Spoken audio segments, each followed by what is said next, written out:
Et il est 12h30 sur Grand Lille TV. Bonjour à tous et bienvenue sur notre antenne. Comme promis, on se retrouve bien sûr en direct. J'espère que vous passez un agréable moment en notre compagnie et je vous souhaite à tous un très bon appétit.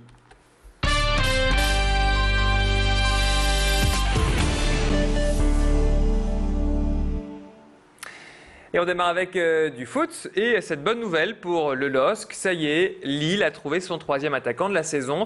Il s'agit de Ireneusz Gelen. Le joueur polonais a signé un contrat d'une saison avec les Dogs. Ireneusz Gelen a notamment joué à Auxerre où il a inscrit 59 buts en 126 matchs.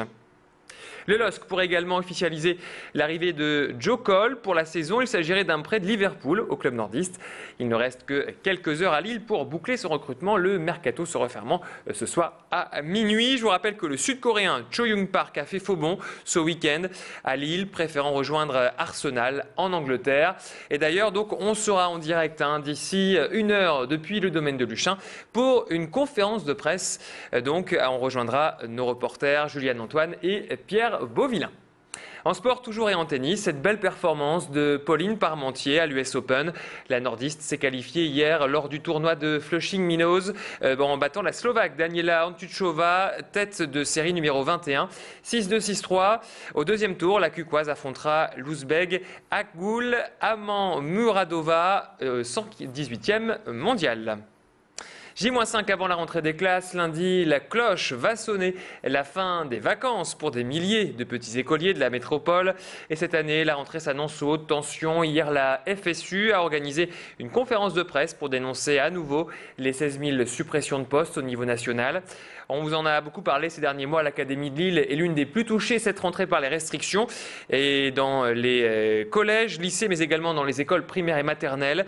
Une situation inacceptable pour les syndicats qui préparent déjà une grande journée de grève. Ça se passera le 27 septembre prochain. On en reparlera dans nos prochaines éditions. Et puis social toujours, les salariés du centre Oscar Lambré maintiennent la pression ce matin. Les manipulateurs de radiothérapie de l'établissement du CHR de Lille ont à nouveau débrayé de 10h à midi. Une action qu'ils ont entamée en juin dernier pour dénoncer une réorganisation des plannings cette rentrée. En effet, les temps de présence des salariés vont être rallongés à partir de cette rentrée pour augmenter la capacité d'accueil des patients. Mais les salariés dénoncent un manque de concertation et une compensation financière manquant. Pour l'instant, les négociations n'ont rien donné. En cette rentrée toujours, 80 députés UMP montent au créneau contre un manuel scolaire. Ils souhaitent que le livre de sciences et vie de la Terre des classes de première ES et L soit purement et simplement retiré. Le motif des chapitres intitulés « Devenir homme et femme et vivre sa sexualité ». Ce programme vise à distinguer identité sexuelle et orientation sexuelle. D'après ces députés, avec cette théorie, les personnes ne sont plus définies comme hommes ou femmes, mais sous forme de sexualité, comme homosexuels, hétérosexuels, bisexuels et transsexuels.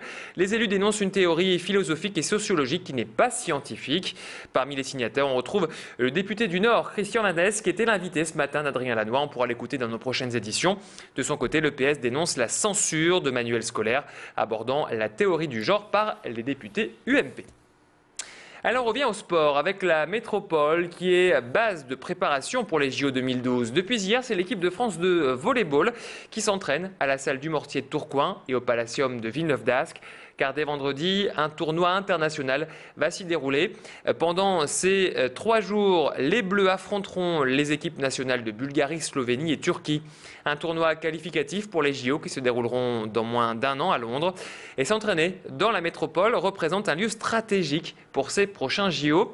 Je vous propose d'écouter Philippe Blin, qui est l'entraîneur des Bleus, de l'équipe donc nationale de volley, au micro de Macha Grunessen, notre reporter. Ça fait 3 ans pratiquement qu'on vient dans la région s'entraîner. Donc oui, Calais, Villeneuve-d'Ascq, Tourcoing, on le connaît encore mieux parce que c'est un des fleurons du championnat de France de volleyball. Donc les joueurs connaissent bien la salle. Donc c'est une région qui est vraiment bien dotée en équipement de qualité pour s'entraîner. Voilà. Donc on en fait aussi la promotion auprès de nos amis équipes étrangères pour qu'ils viennent préparer dans des bonnes conditions Londres, en espérant que nous on fera partie de ces équipes-là qui seront qualifiées. Et puis vendredi, donc la Turquie affrontera la Bulgarie à partir de 17h à la salle du Mortier de Tourcoing, suivi du match France-Slovénie. Musique avec Internet qui est toujours révélateur de talent. La preuve avec Da Prince et KG. Ces deux rappeurs lillois ont lancé leur propre label qui s'appelle Hydra Music. Ils font le buzz, notamment sur Internet. Leurs photos et vidéos ont été visionnées des milliers de fois. Au départ, Da Prince et KG ont lancé leur label pour réaliser leur album. Mais les deux jeunes hommes ont souhaité se diversifier en montant leur société d'événementiel. Et grâce à leur bagou et leur ténacité, les Lillois ont eu très rapidement des retombées positives et du concret. Ils ont réussi à faire venir à Lille des stars du rap comme l'américain Lil Jon, Rof ou encore Ja Rule. Mais attention, décrocher de telles affiches est loin d'être simple. On écoute donc ces deux jeunes rappeurs au micro de notre journaliste Juliane Antoine. Ça nous permet de nous mettre aussi en avant, côté événementiel, côté artistique aussi. On n'oublie jamais le côté artistique, donc même si on fait des événements comme Lil Jon, Ja Rule, tout ce qui va avec, on essaie quand même de mettre Hydra, le groupe de rap, en avant en faisant la première partie ou quoi que ce soit. On s'est dit qu'en attirant ce genre de personnes, on pourra se mettre également en avant, et être pris plus au sérieux. Et puis finalement ça a marché parce que les clics ont augmenté, les gens sont plus réceptifs. Quand on entend Hydra, on se dit ah c'est les mecs qui ont ramené Lil Jon, qui ont ramené Rof, qui ont ramené Ja Rule. On va écouter. Everybody crunk time through the Lil City, Lil City, Lil City. Everybody crunk time through the Lil City, Lil City, Lil City. Everybody crunk time through the Lil City, what? Lil City, what? Lil City. Everybody crunk time through the Lil City, what? Lil City, what? Lil City. Tu peux crier dans la ville de Lille, j'ai pas de bête ni de ville. Tu es pile et pile, je kick aussi fort que David de Ville. Droit au but, balle au pied, je rentre tout pile dans le mille. Si je touche le mille, je t'invite à d'être sur point de ta mère comme Roger Mila. C'est la fin de cette édition. On se retrouve tout de suite pour la météo. Bon appétit à tous.